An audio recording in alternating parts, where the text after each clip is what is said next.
I arrived at our cabin for our anniversary, but my husband wasn't there. Instead, a male escort handed me a letter. "Your husband is spending the weekend with his lover," it read, "and he hired me to keep you company." Happy April Fools, my husband thought he'd broken me. He didn't know he'd just handed me my revenge. April 1st had rolled around. I was driving down that rugged, familiar dirt road, my knuckles white on the steering wheel of my old Honda. My exhaustion was bone deep. I'd just finished a 3-hour drive from my last teaching gig. It was the end of the term, and I'd spent the last 48 hours in a caffeine-fueled haze, grading a mountain of final papers on 19th-century literature.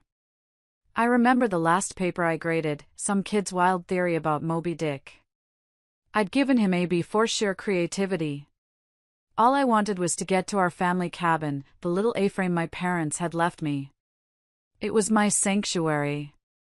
It was along the route back home to the city, and my husband, Martin, was supposed to meet me there.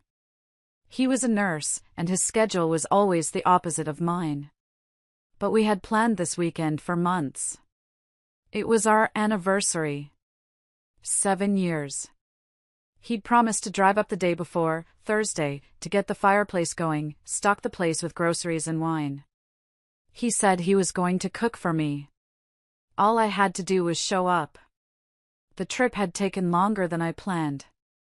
A truck had overturned on the highway, and I'd been stuck in gridlock for an hour, just stewing. By the time I turned onto the cabin road, the sky was already a deep, bruised purple. My new job as a traveling college instructor, piecing together contracts at 3 different community colleges, often kept me away from home. My salary wasn't great, but it was a start. I'd been so eagerly anticipating this weekend, just to be still. Just to be with him. Martin was, well, he was Martin. He was captivating. He was the charming one, the one everyone loved. As a male nurse, he had this blend of strength and compassion that just drew people in. He was handsome, and he knew it.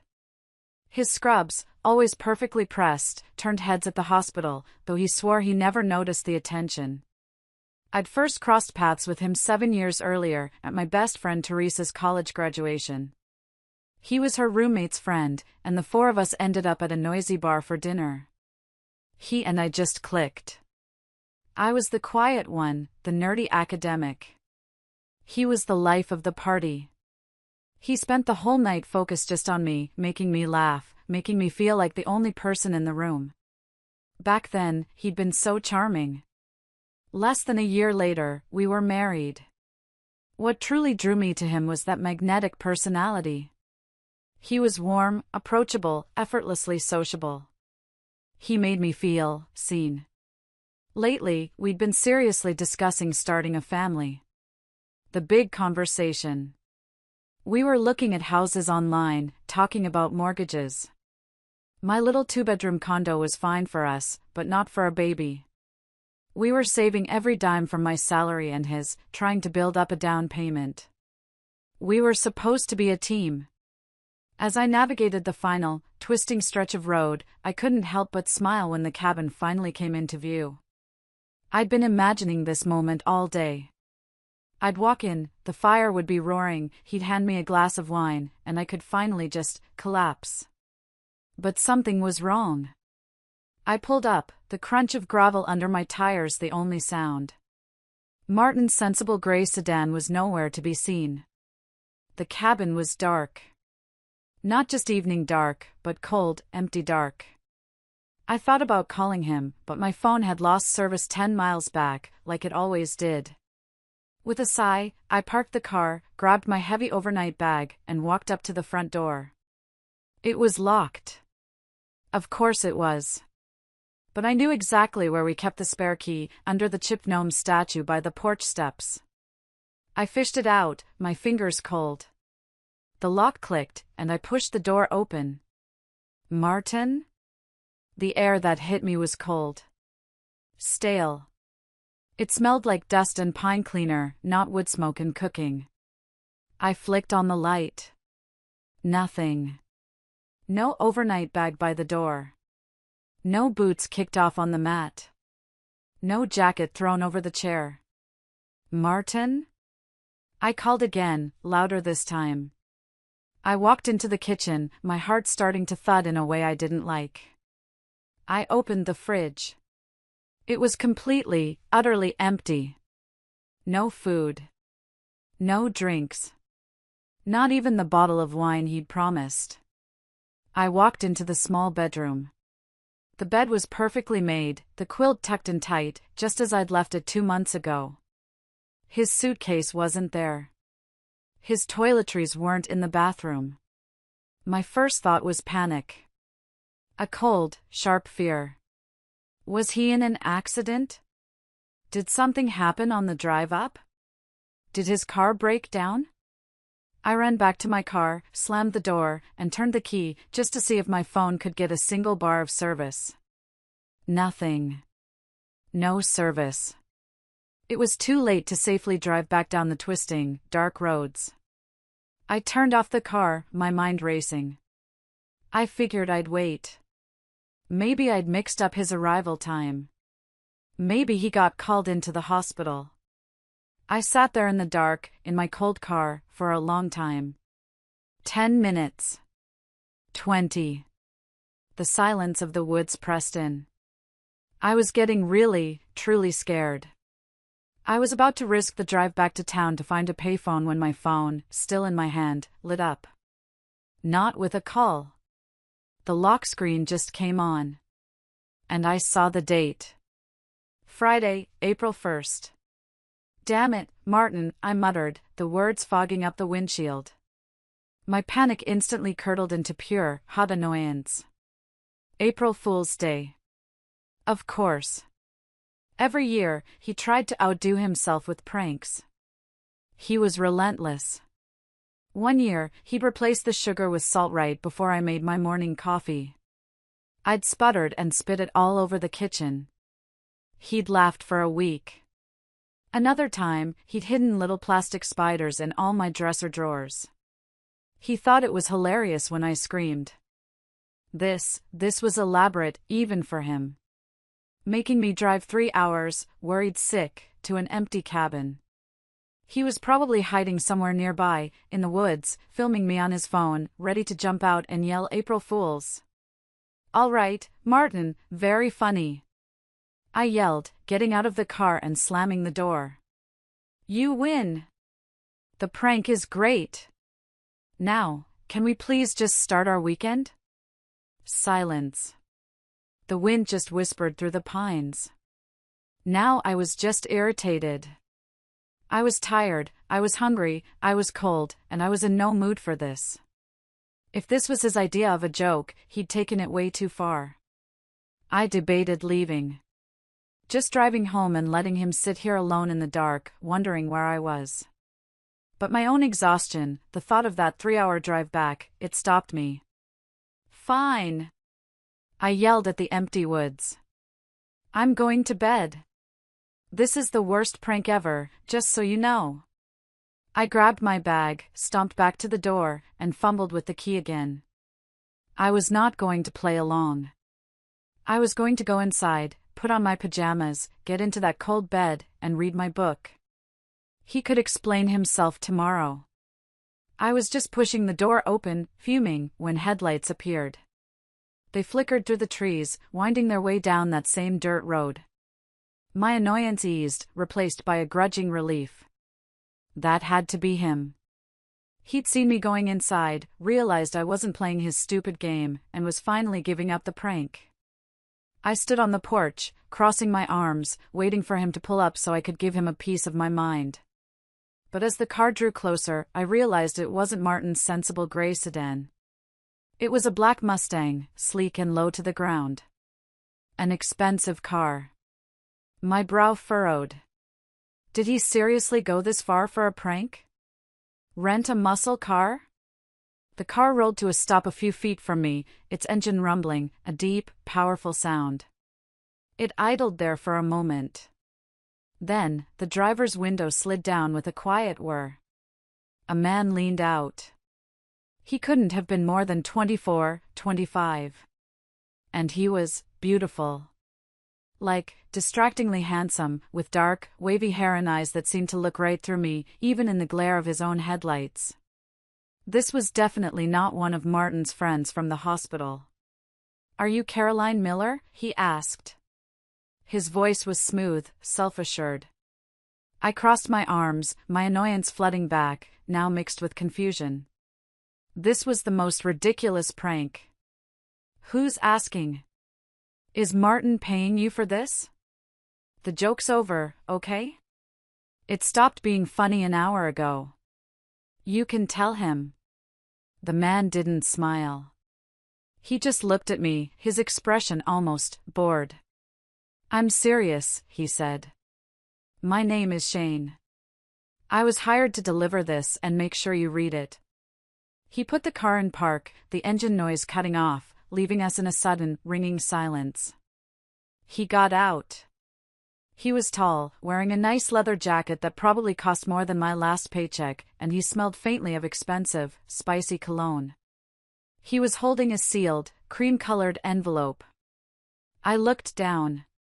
My name, Caroline, was written on the front in Martin's perfect, meticulous, left-handed script. My irritation vanished. It was replaced by a cold, prickling dread that started in my stomach and spread to my fingertips. This wasn't a prank. This was real. My hands were shaking as I took the envelope. It felt heavy. Thick paper. Expensive.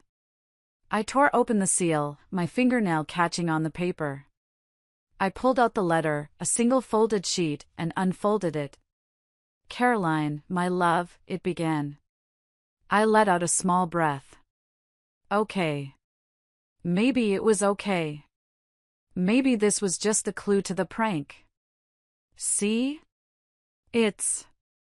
I looked up at the man, Shane, a confused smile on my face. He just shook his head. "Keep reading." I looked back down. "First and foremost, I need you to know that I love you now more than ever. Our marriage has always been something I cherished. I never once wanted to be with anyone else. I've had my share of admirers, you know that, but none ever tempted me. Until recently." My blood ran cold. My hands were shaking so hard I could barely read the words. Thankfully, nothing happened, until it did. "There's a new doctor at the university hospital, Dr. Miles." Dr. Miles. I knew that name. At least, I knew of him. The new hotshot surgeon, the one Martin had been mentioning for weeks. The one he was so impressed by. "He's brilliant, Caroline," he'd said. "Just brilliant. I've been developing a crush," the letter continued. "It's nothing like love, just pure, maddening attraction." I realized the only way to clear my head was to confront it. He's a man, as you know. I've been confused about these feelings. I thought they were just admiration. But they're more. And that's why I left town with him today. We'll spend the weekend together, just us. We'll get this foolishness out of my system, and I'll come home Sunday evening, refreshed and ready to move on. Ready to be the husband you deserve. My knees felt weak. I had to lean against my car to stay upright. A man. He was cheating on me, with a man. The man he told me was brilliant. All those late nights at the hospital he said were mandatory overtime, was he with him? I must have made some kind of sound, a small, choked gasp. "You okay?" Shane asked, his voice flat. I just shook my head, my eyes glued to the page. "Happy April Fools" was scrawled at the bottom, like a sick joke. But the words above it, they weren't a joke. This was his confession, wrapped in the cowardly, disgusting disguise of a prank. And then I saw the postscript. The part that made my stomach churn and the blood rush to my head. P.S. To keep things fair and prevent you from feeling abandoned or tempted to stray, I hired Shane, an elite, no-strings-attached companion, to offer you the same experience I'm having. I couldn't bring myself to let him stay in our bed at home, so I chose the cabin. I'll be back by 6 p.m. Sunday. We'll never speak of it again. I love you, and only you. Always. My vision blurred. I looked up from the letter, this piece of trash in my hand, and looked at the beautiful man standing in front of me. Shane. He was an escort. A prostitute. My husband of 7 years, the man I was trying to have a baby with, had hired me an escort. He was just watching me, his face unreadable in the porch light. You got a pen? He asked casually, as if he'd just delivered a pizza. I looked at him, my mind a total blank. Yeah, I managed to say. But I'm not signing anything. Not for me, he replied. You're supposed to confirm you got the letter. For his records. For his records. Like this was a business transaction. I felt a surge of pure, cold rage, so strong it momentarily stopped the shaking. Without missing a beat, I pulled a pen from my briefcase in the car. I flipped the letter over and scribbled on the back, my pen digging into the thick paper. Delivered by Shane. Hired by Martin Miller. Offer declined. I shoved it back at him. His faint smile faltered. He looked at the paper, then at me. You sure? You're turning down quite the opportunity. He gestured to himself, a slow, theatrical spin. He paid a lot for this. I barely glanced up. I'm sure. Drive safe. The roads get tricky at night. I paused, then added, and don't tell my husband I said no. He might want his money back. The man actually laughed. A short, sharp sound. Fair enough. But are you really certain? You seem like a decent person. I could make this worth your while. Thanks, but no, I replied, my gaze drifting to the darkening horizon. I just wanted him to leave.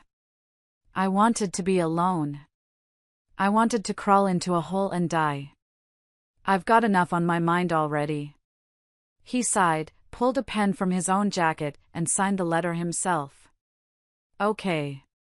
He started to walk back to his car, then paused. Look, mind if I crash here tonight? Just on the couch? Driving back on that dark road right now, it freaks me out. And I've been driving all day. I should have said no. I should have told him to get lost, that it wasn't my problem. But the truth was, I was terrified.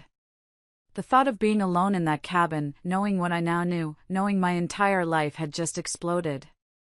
I couldn't bear it. Having another human being nearby, even this escort, felt safer than being alone. All right, I said, my voice flat. I looked at his license, which he was still holding. David Davis. That was his real name. But let's be clear. No funny business. You'll sleep in the spare room.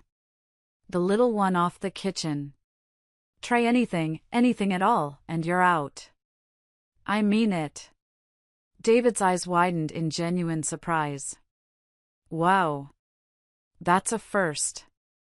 This is, actually kind of cool. Cool? I raised an eyebrow, unlocking the cabin door again. Yeah, David said with a shrug, grabbing his own small duffel bag from the Mustang. I'm, thinking about going full-time as an escort. My tuition's due next week, and I'm graduating soon. I need the cash. My expression shifted from pure misery to confusion. Tuition? For what? Textile engineering, he said, following me inside. I was so surprised I almost laughed. It was the most absurd thing I'd heard all night. Textile engineering? No kidding. A friend of mine, Teresa, the one I was best friends with in college, she runs a company that's hiring in that field. Once you graduate, shoot me your resume. I'll see if I can get you an interview. His whole face lit up. He stepped forward, as if to hug me, a gesture of pure, surprised gratitude. I immediately held up a hand. Sorry. No contact. Spare room is down the hall to the left. Bathrooms at the end. Don't touch anything else. We went inside. The silence in the cabin was deafening. I just stood in the middle of the living room, still holding my bag, the letter crumpled in my fist. I didn't know what to do. Should I cry? Should I scream? Should I start breaking things? David disappeared for a moment and came back holding 3 canvas grocery bags. He sent these with me, he said, his voice gentle. Groceries. Wine. Cheese. Of course he did. My husband, the meticulous planner. He'd even catered his own wife's affair. The absolute bastard. Well, David said, holding up a bottle of expensive Cabernet. Guess we shouldn't let this go to waste. You want me to start a fire? I just nodded, numb. We sat by the warmth of the crackling fireplace. We drank Martin's wine. We ate the expensive cheese and crackers he'd packed. We didn't talk for a long time. The initial awkwardness was a thick blanket over us. He was a 24-year-old male escort. I was a 33-year-old betrayed wife. What on earth was there to say? And then I started to talk. I don't even know why. Maybe it was the wine. Maybe it was the shock. Maybe it was just the fact that he was a total stranger, a blank slate, and I knew I would never see him again. The words just came pouring out. 7 years, I whispered, staring into the flames.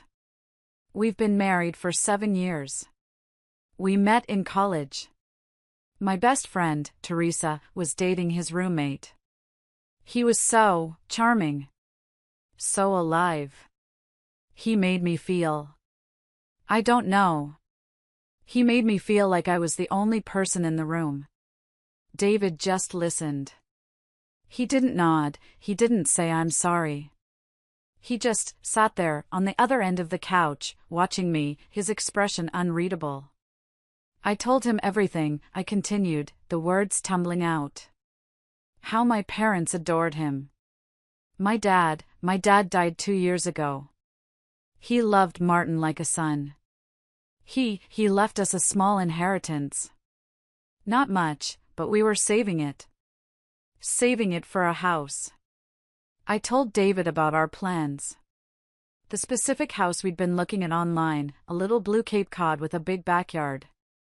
I told him how we'd just met with a mortgage broker last week, how we'd combined my meager salary with his, trying to see what we could afford.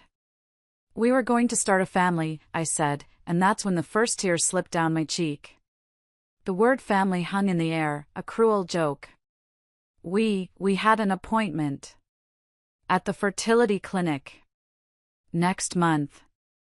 I don't understand. The tears finally came then. Not a few polite drops. I was sobbing.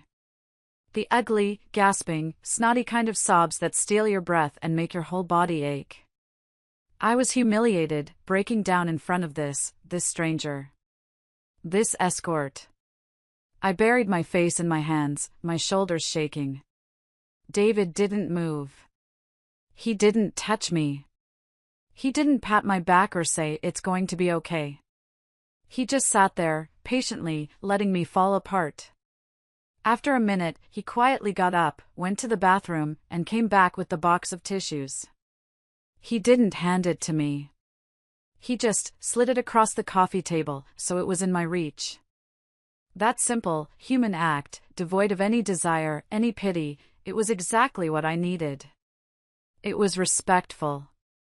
I finally pulled myself together, wiping my face with a handful of tissues. God, I'm sorry, I mumbled. I'm still not going to sleep with you. David gave a soft, sad smile. I figured. That's what I respect about you. He took a sip of wine.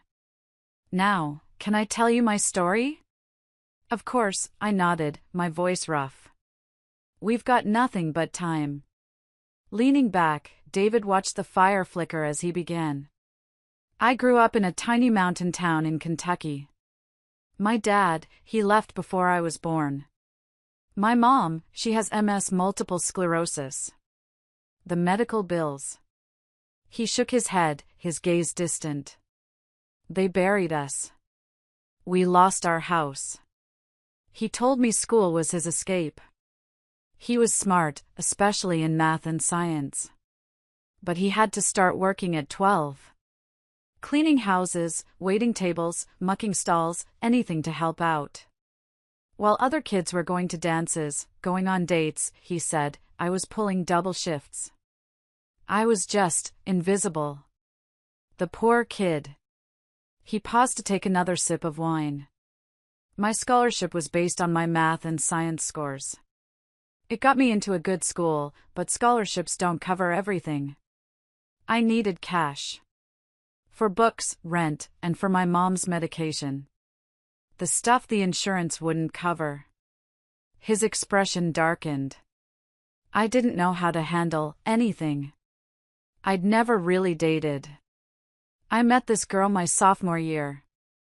Thought she was the one. She was amazing. Smart, funny. She seemed different. Didn't even try to kiss me until the third date. What happened? I asked, my own story momentarily forgotten.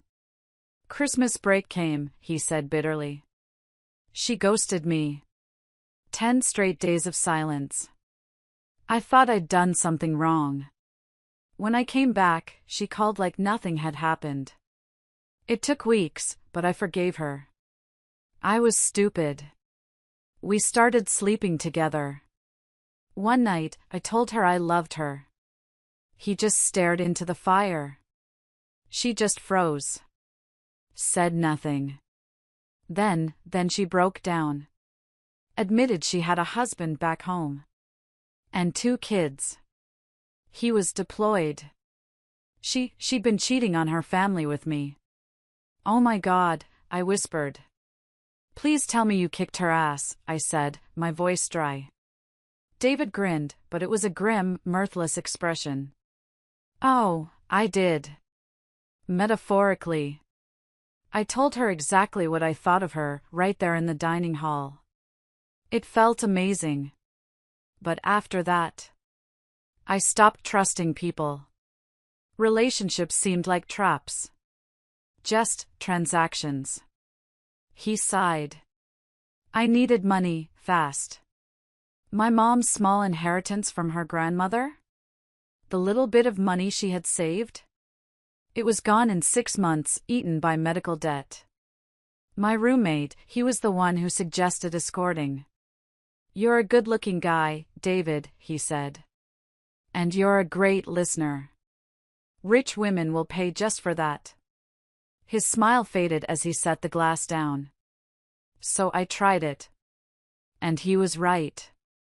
It was strictly platonic at first. Just companionship. Dinner dates. Charity events. It paid really well. But the expenses kept piling up. My mom's condition got worse. She needed a new wheelchair. A new treatment. Eventually, he said, his voice barely a whisper, I expanded my services. Hands only. I swore to God I'd never, ever cross that line. I'm graduating in May. I was just trying to get us to the finish line.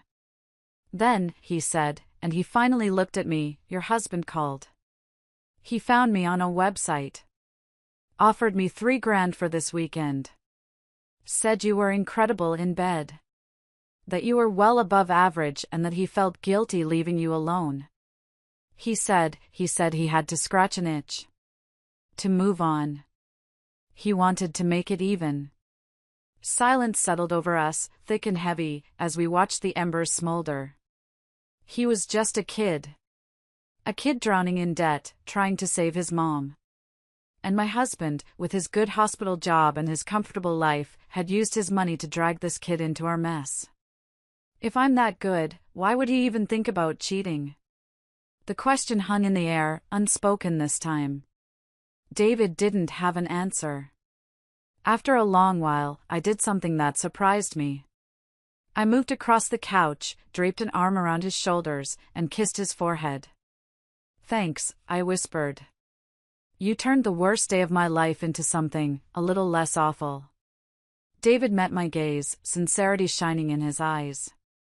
"Your husband's a fool. Risking a woman like you, that's not love. It's selfishness. If life were fair, I'd meet someone like you under different circumstances. And start fresh." We hugged, tightly. It wasn't sexual. It was two people, clinging to each other in a shipwreck. And just like that, lulled by the warmth of the fire, the wine, and the sheer emotional exhaustion, we both fell into an exhausted sleep, right there on the couch. I found out later what was happening while David and I were talking, while we were sharing our broken pieces. Martin was at our apartment. He was, I learned, already regretting the whole thing. The letter, the escort, it all felt like a colossal mistake. Dr. Miles had given him $2,000 to set it all up, and Martin had added $1,000 of our money. Our house money. Dr. Miles was supposed to pick him up, but he just showed up.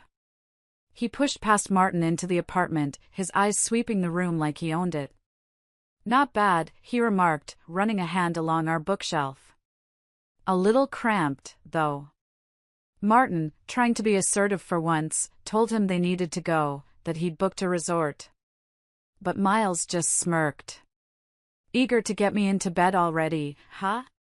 Miles was the one with the power. He was the hotshot surgeon, the one with the big salary, the one Martin was so desperate to impress. And Miles knew it. He demanded they do it right there. In our bed. Martin, my weak, foolish husband, gave in. But it was a disaster. I read the texts later. Miles was crude. Transactional. He wasn't the sophisticated, sensitive man Martin had built up in his head. And then, as he was lying there, Miles sneered, "Bet your wife can't make you feel like this, huh?" That was the breaking point. Martin snapped. He told me he bolted to the bathroom, slamming the door, the reality crashing down on him. The charming, competent Dr. Miles had morphed into someone cold, smug, and exploitative. When Martin finally came out, Miles was sprawled on our bed, grinning, ready for round two. Martin grabbed his clothes from the floor. "We're done," he snapped. "Get out." Miles, realizing he'd pushed too far, finally left. And Martin was left alone in our apartment, in our defiled bed, staring at the ceiling, wondering what I was doing. Wondering if his life was over. The next morning, Saturday, I woke to the smell of sizzling bacon. I was still on the couch, a heavy wool blanket draped over me. I must have been cold. David must have covered me. I stretched with a sleepy groan and rolled over to see him standing at the stove, flipping eggs with practiced ease. He was wearing a simple t-shirt and jeans, his hair messy from sleep. "Smells amazing," I murmured, rubbing my eyes. He glanced over his shoulder and smiled. A real smile this time. It lit up his whole face. "How do you like your eggs?" "Scrambled," I yawned. "Like our lives right now." We both laughed. It was a real laugh. He plated the eggs with some toast. He'd found a loaf of bread in the freezer. "Coffee's ready." "Definitely," I replied, swinging my legs off the couch. "But first, bathroom. I'm dying here." After a quick shower, I felt different. More human. I brushed my teeth, took my hair out of its tight, angry bun, and let it fall around my shoulders. I looked at myself in the mirror. My eyes were puffy from crying, but there was something else there, too. A hardness I hadn't seen before. I put on a clean pair of jeans and a sweater. When I came back out, David was sitting at the little kitchen table.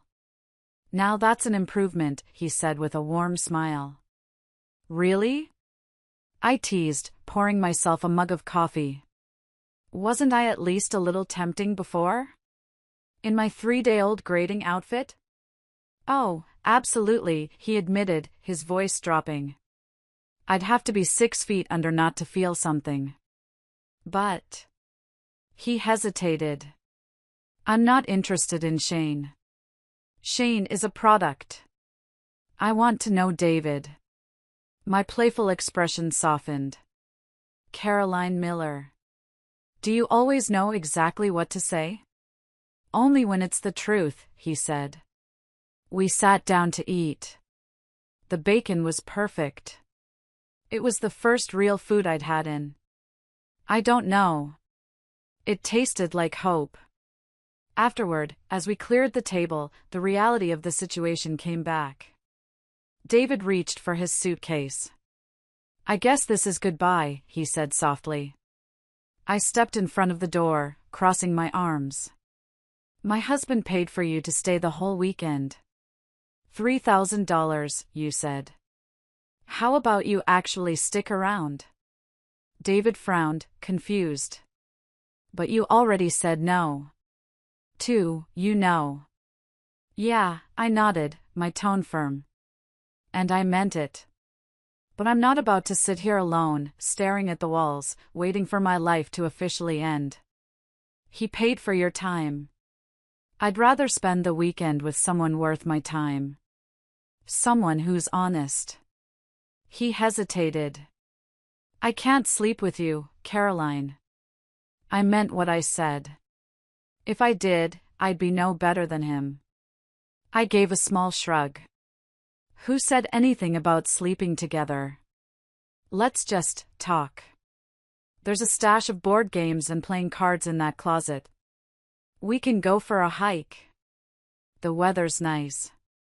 Maybe even, I don't know, go for a swim. Unless you forgot to pack a swimsuit." Grinning, David shrugged. "Didn't bring one. But you said no. Watching and teasing isn't the same, right? Especially if you're really thinking about leaving him." I nodded.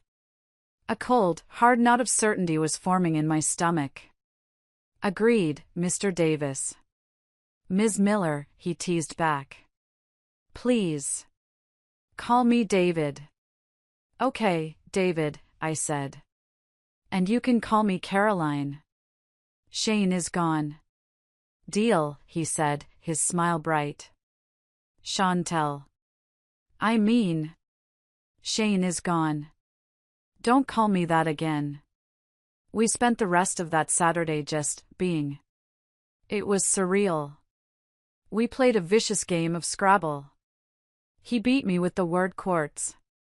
We went for a long hike up the trail behind the cabin.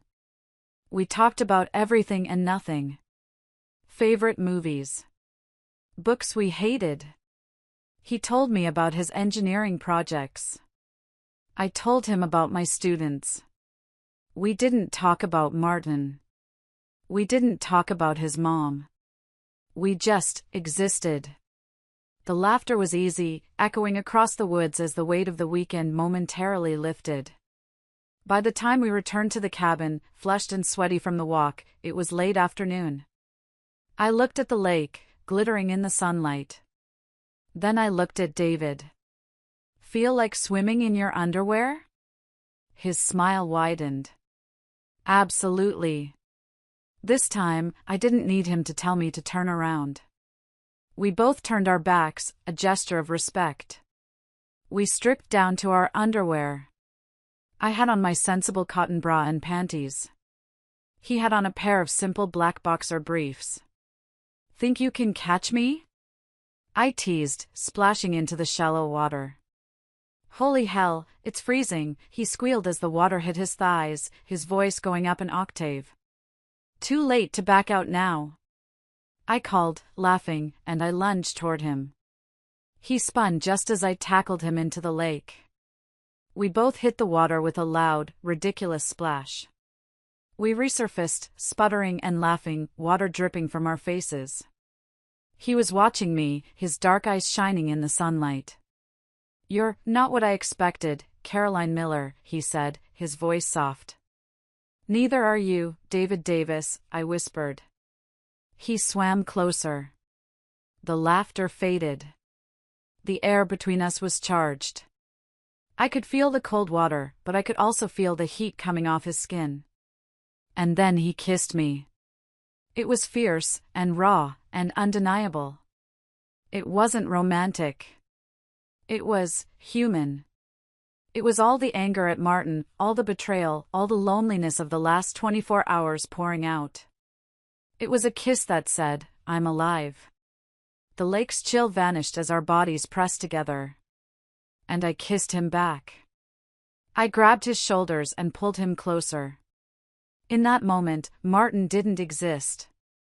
Dr. Miles didn't exist. There was just the cold water and David's mouth on mine, and it was the most real thing I had felt in 7 years. We broke apart, both of us breathless. We didn't talk about it.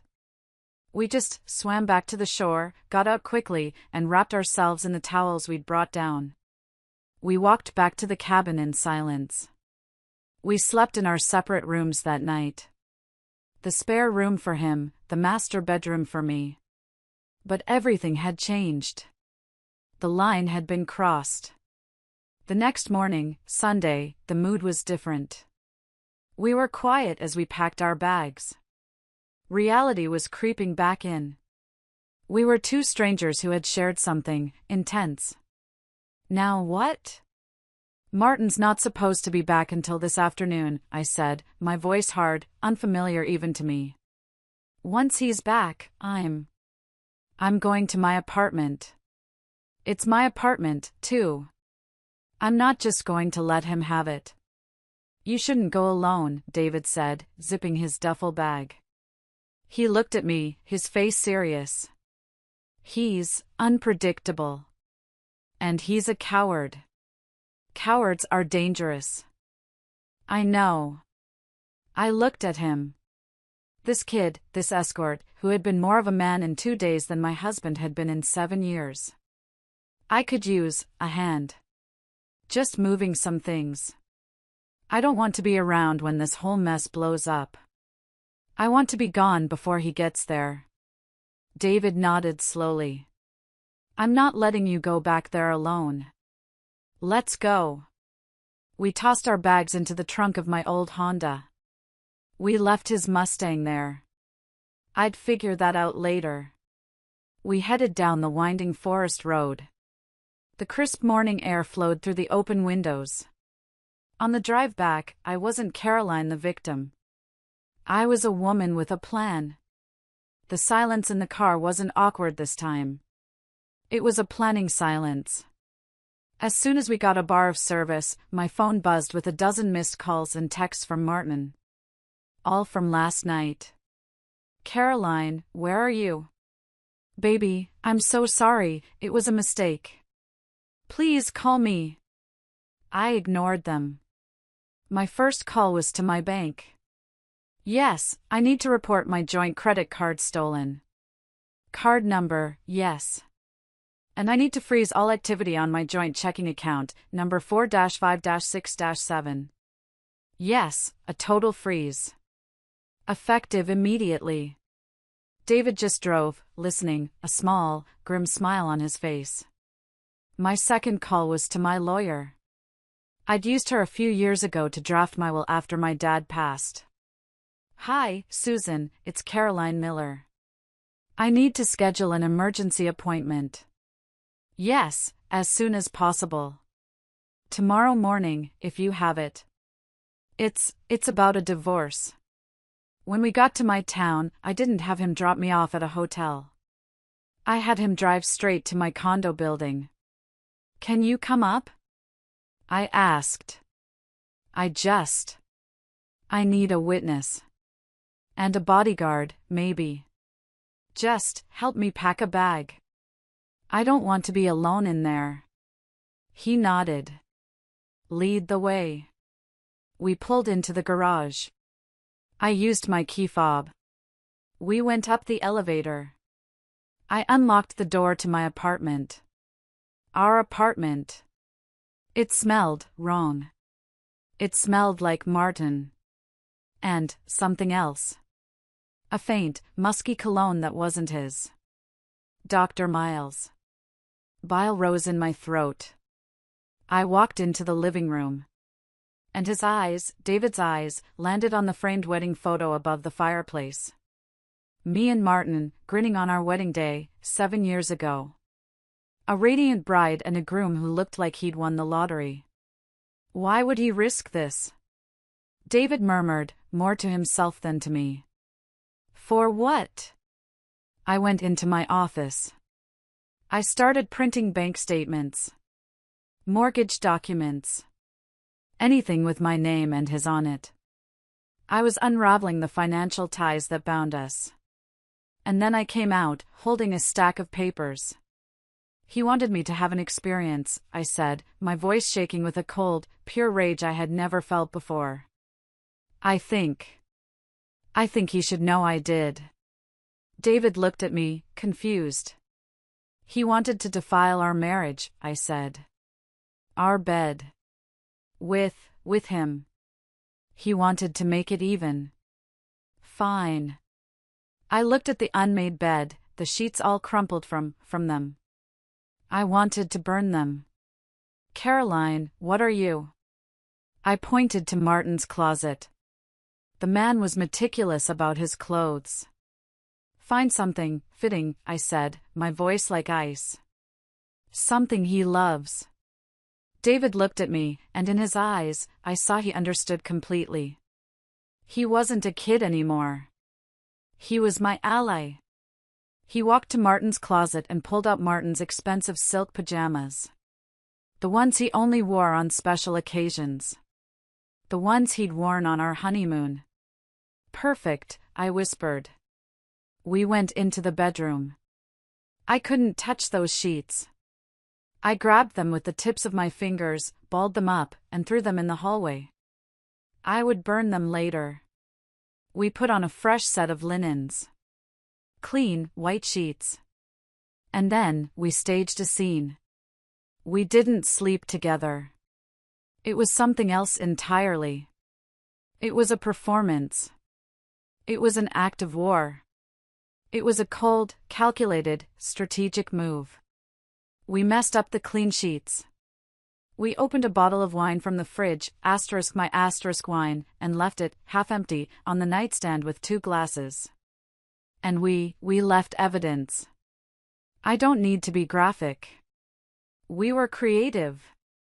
We left a literal, symbolic, unmistakable reminder of what he had sacrificed. It was cold, and it felt right. Afterward, as if in a trance, we stripped the bed again. We balled up the evidence, the clean white sheets, his silk pajamas, and tossed them on the floor in a heap. Then, I moved through the house like a woman with a purpose. Every framed photo of us. I smashed the glass and threw them in a trash bag.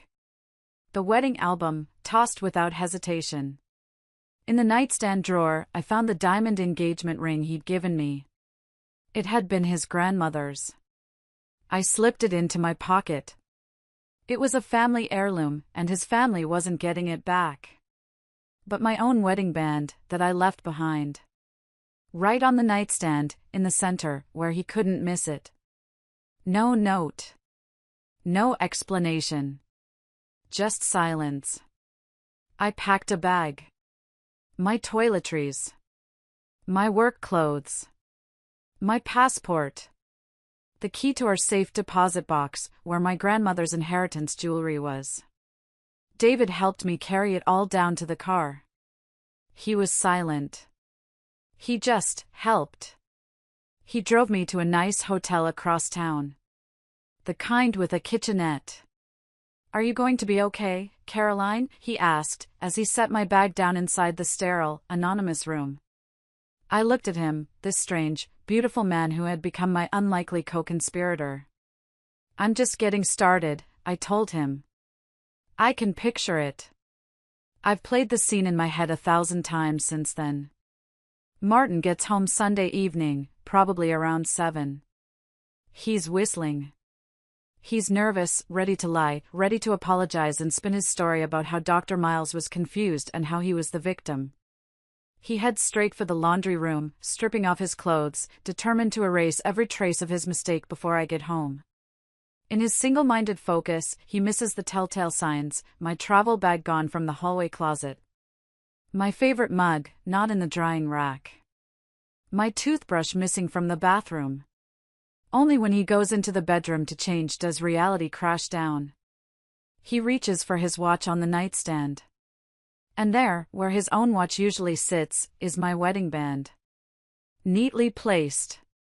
Deliberate. Like a final word spoken without sound. His heart stops. He probably checks his own hand. He left his ring on all weekend. He's such an idiot. Panic tightens his throat. He fumbles for his phone and calls me. It goes straight to voicemail.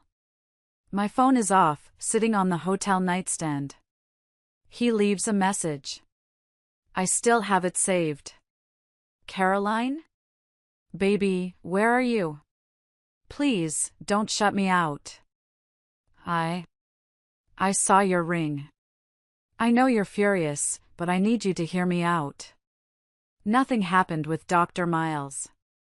I mean, we flirted, kissed, maybe crossed a line, but I stopped it. I swear. I realized how stupid I was, how much I was risking. And no matter what happened between you and that escort, I forgive you. We can move past this.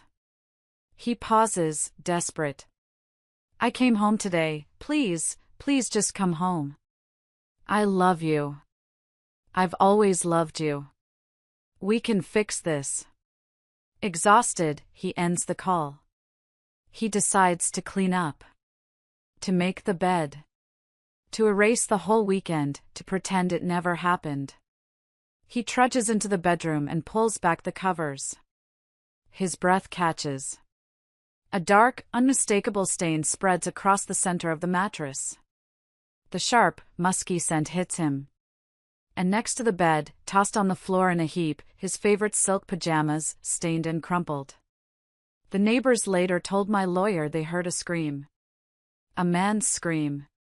Full of rage, and disbelief, and pure, primal panic. You son of a bitch, he shrieked, stumbling backward. They heard a crash. He'd thrown the bedside lamp against the wall. Then they heard him in the bathroom, retching, emptying his stomach into the toilet. I took the week off from work, citing a family emergency. David offered to stay in town, at another hotel down the street. As a witness, he'd said. Or a bodyguard.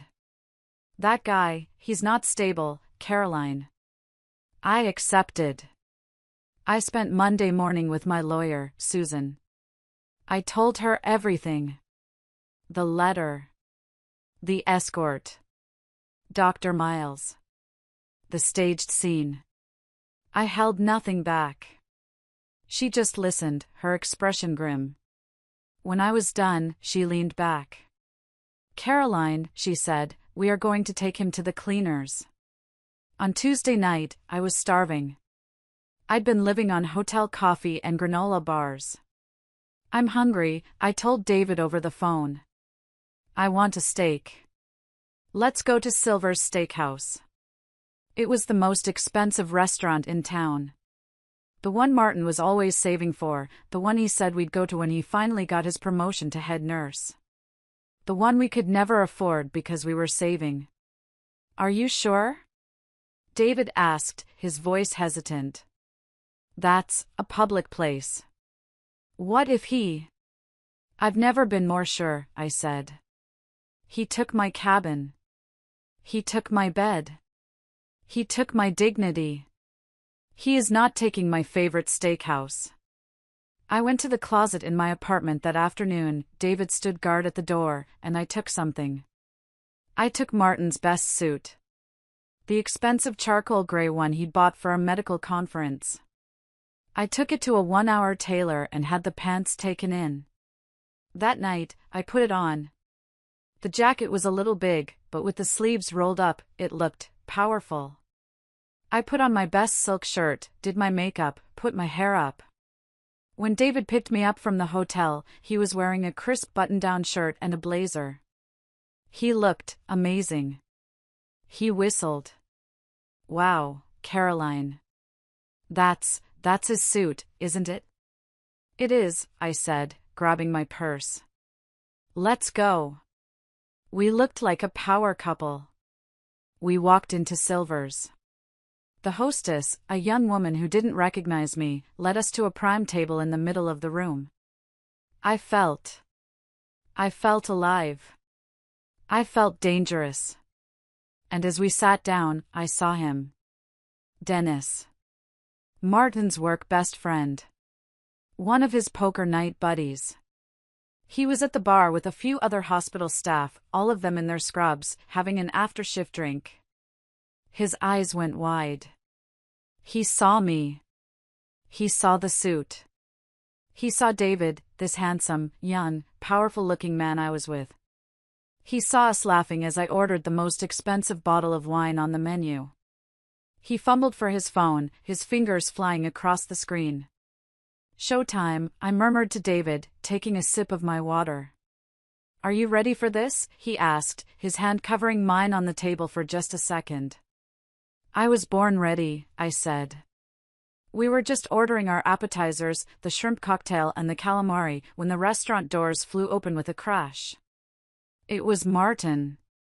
His face was a blotchy, purple mask of rage. He hadn't shaved. He was still wearing the clothes from yesterday. He'd clearly been drinking. "Caroline," he screamed. The entire restaurant fell silent. Diners stared, forks frozen halfway to their mouths. He stalked toward our table, weaving slightly. "What the hell is this? Who is he?" He jabbed a finger at David. Then he seemed to really look at David. His eyes narrowed. He was trying to place him. "Wait," he slurred. You're a guy?" He let out a barking, hysterical laugh. He pointed at David, his voice rising to a shriek for the whole room to hear. "Babe! She hired a hooker. She hired a male hooker. After all that." He was trying to flip the script. To make me the villain. But then he made his mistake. He turned his rage back to me. "And you're paying for it with my money, aren't you? You froze the accounts, you bitch." He lunged forward and grabbed my arm, his fingers digging into my bicep, yanking me up from the chair. David stood up so fast his own chair fell backward with a crash. "Get your hands off her," he growled, his voice low and dangerous. Martin, blinded by rage, shoved David in the chest. "This is between me and my wife, you little rent boy." "Not anymore," I said, yanking my arm free. I stumbled back. Martin's eyes were wild. He looked at the table, at the heavy water glass next to my plate. You ruined everything," he screamed. He snatched the glass. "You bitch!" He hurled it. Not at David. At me. David moved. He didn't even think. He just stepped right in front of me. The glass shattered against his shoulder with a dull, wet thud. Water and shards of glass flew everywhere. He winced, a sharp ah, leaving his lips, but he didn't move. He just stood there, a wall between me and Martin, glaring at my husband as water dripped from his blazer. The restaurant manager was on the phone. "Yes, police. Assault. Right now, at Silver's. Hurry." Martin froze. He looked at his hand. He looked at the shattered glass on the floor. He looked at David, who was calmly brushing glass off his shoulder. He realized, too late, what he'd done. In public. In front of 24 witnesses, all with their phones out, all recording. I stepped out from behind David. My heart was hammering so hard I thought it would break my ribs, but my voice was steady. Ice cold. I looked at Martin, at his pathetic, shocked, drunken face. "You have until tomorrow night to get your things out of my apartment," I said, my voice carrying in the dead silent room. "I've already called a lawyer. We're done." Right at that moment, as the restaurant manager rushed over and I saw the flashing lights of a police car pulling up outside, I knew my old life was over. If you've been listening this far, please help me out by liking this video and commenting the number 1 down below. It lets me know you're here, that you're supporting me on this journey. It means more than you know. Just comment the number 1 so I can see you. And now, let me tell you what happened next. The divorce was messy, but fast. Martin was arrested for assault that night. He spent the night in jail. His lawyer, the one we had used to draft our wills, tried to argue that I was adulterous, that I had provoked him. My lawyer, Susan, just smiled. In the preliminary hearing, she played the restaurant's security footage. Frame by frame. Him grabbing me. Him throwing the glass.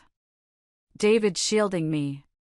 Then, she played the voicemail Martin had left on my phone, the one where he admitted to his weekend with Dr. Miles. And then, she called her star witness. David. He walked in, wearing a simple, clean-cut suit. He calmly testified that I had refused his services. That he had been paid in full by Martin. And then, he handed the judge a cashier's check for $3,000. "This is the money Mr. Miller paid me," he said, his voice clear and strong. "I'm returning it. I was never Ms. Miller's escort. I stayed as her friend, because I was afraid her husband was unstable and would hurt her. As you can see, I was right." The judge was not impressed with Martin.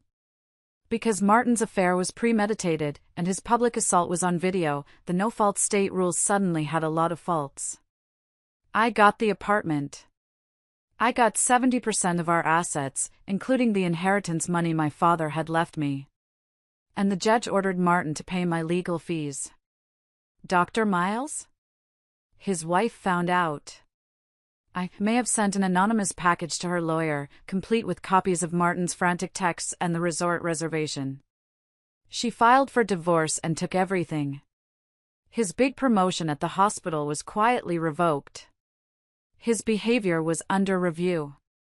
He was transferred to a surgical center in another state. I hope he's miserable. And Martin? He was fired. The hospital couldn't keep a nurse on staff who had been arrested for assaulting his wife, after trying to pay off an escort to cover up his own affair with a doctor. The gossip was too much. Last I heard, he had to sell his precious car and was living in his mother's basement. And David? After the trial, he was just gone. He'd given his testimony, the check was cashed, and he vanished.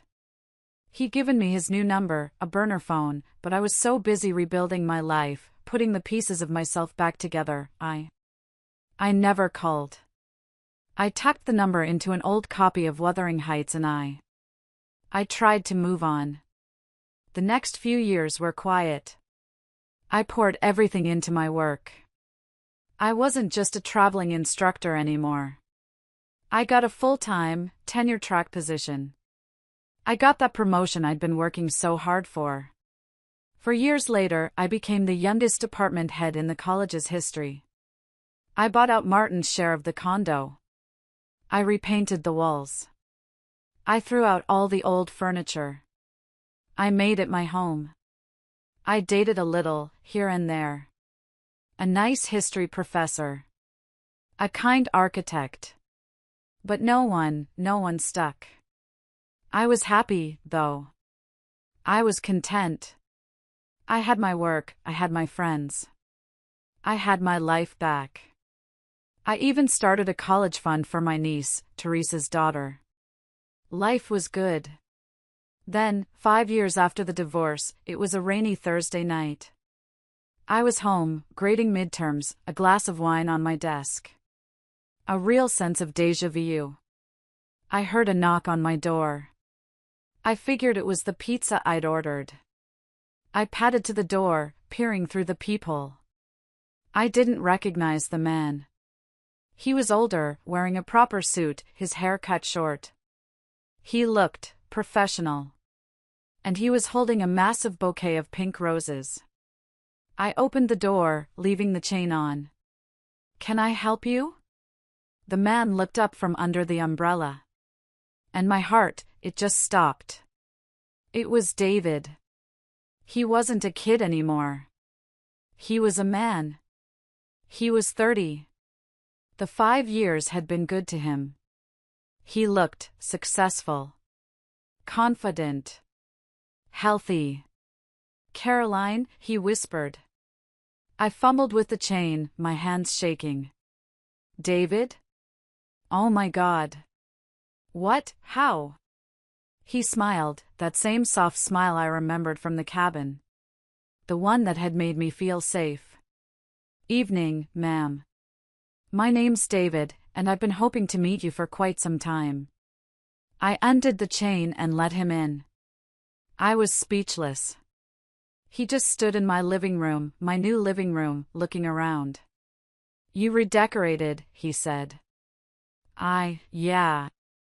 5 years ago." I couldn't stop staring.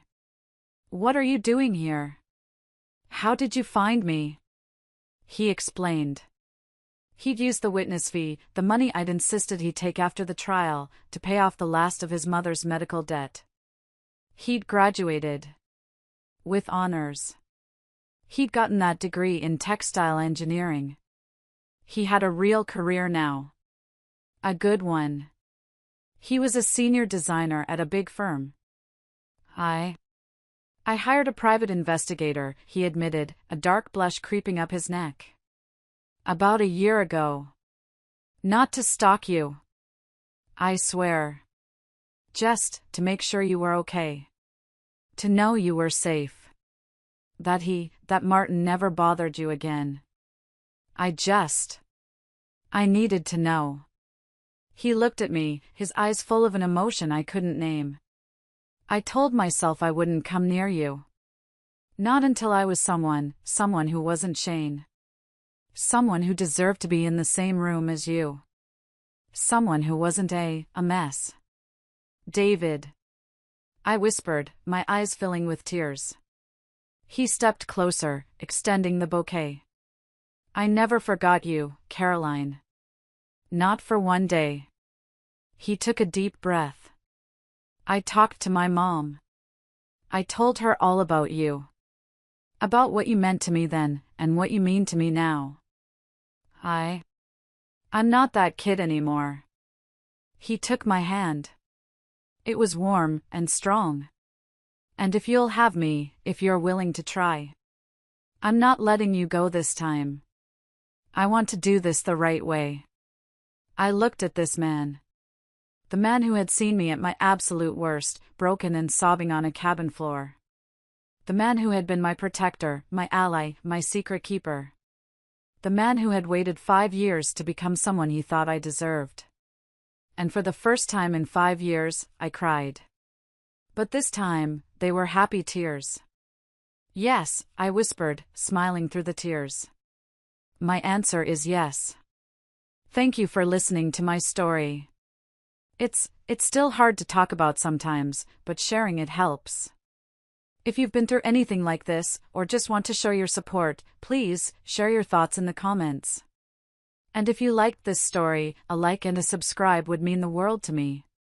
It lets me know I'm not alone in this. Thank you." And so, this story reminds us of the incredible strength it takes to rebuild a life shattered by betrayal. It is a testament to the resilience of the human spirit, the courage to walk away from what no longer serves us, and the power of self-worth. Caroline's journey wasn't just about overcoming heartbreak, it was about rediscovering her value, reclaiming her independence, and choosing to surround herself with people who truly honor and respect her. Life often throws us into storms we never anticipated, but it is in those moments of chaos that we find our true character. Caroline's story teaches us that even in the darkest of times, we have the ability to rise, to heal, and to create a future that aligns with the love and dignity we deserve. It also reminds us that kindness and integrity, even from unexpected places, can change lives in profound ways. What about you? What lessons did this story spark in your heart? Let us know your thoughts in the comments below, or simply type good if you found this reflection meaningful. Your voice matters.